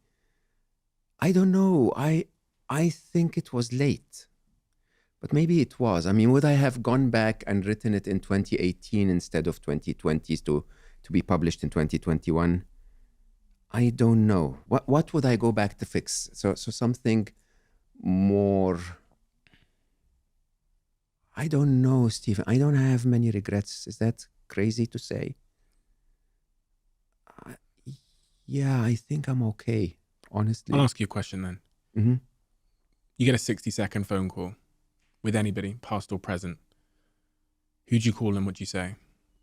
I call Stephen Bartlett. No, I call Albert Einstein, to be very, very clear. Not because I need to understand any of his work. I just need to understand what brain process he went through to figure out something so obvious when you figure it out, but so completely unimaginable if you haven't. So his view of space-time truly redefines everything. It's almost the only very logical, very, very clear solution to something that wouldn't have any solution any other way. And if you ask me, I think we're at this time where there must be a very obvious solution to what we're going through in terms of just developing enough human trust for us to not, compete with each other on something that could be threatening existentially to all of us.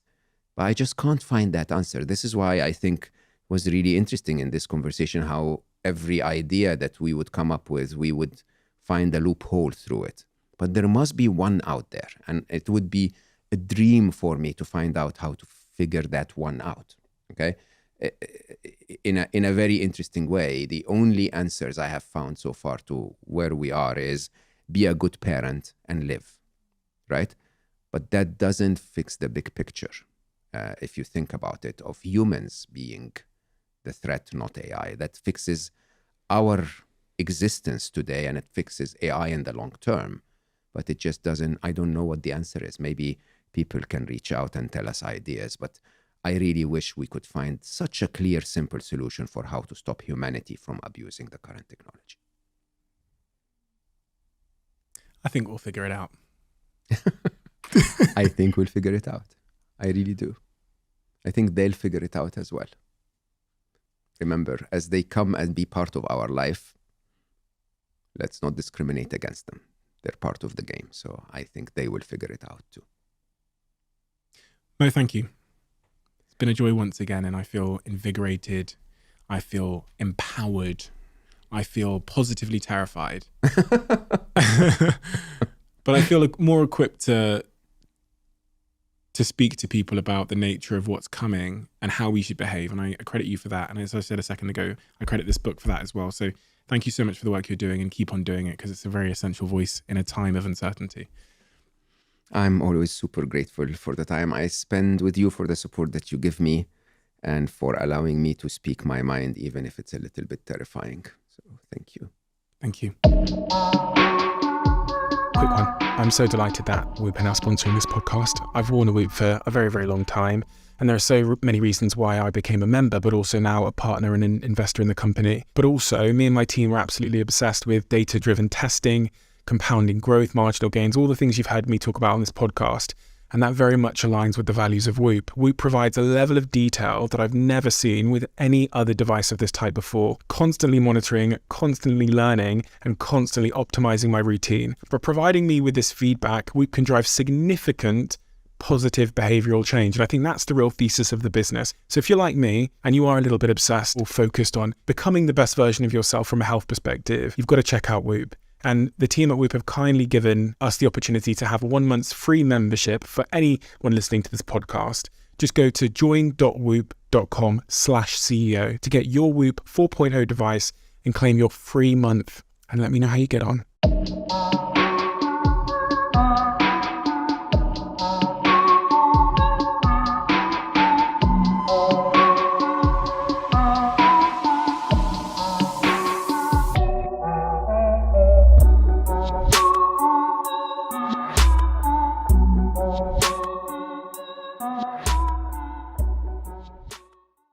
You got to the end of this podcast. Whenever someone gets to the end of this podcast, I feel like I owe them a greater debt of gratitude, because that means you listened to the whole thing. And hopefully that suggests that you enjoyed it. If you are at the end and you enjoyed this podcast, could you do me a little bit of a favor and hit that subscribe button? That's one of the clearest indicators we have that this episode was a good episode. And we look at that on all of the episodes to see which episodes generated the most subscribers. Thank you so much, and I'll see you again next time.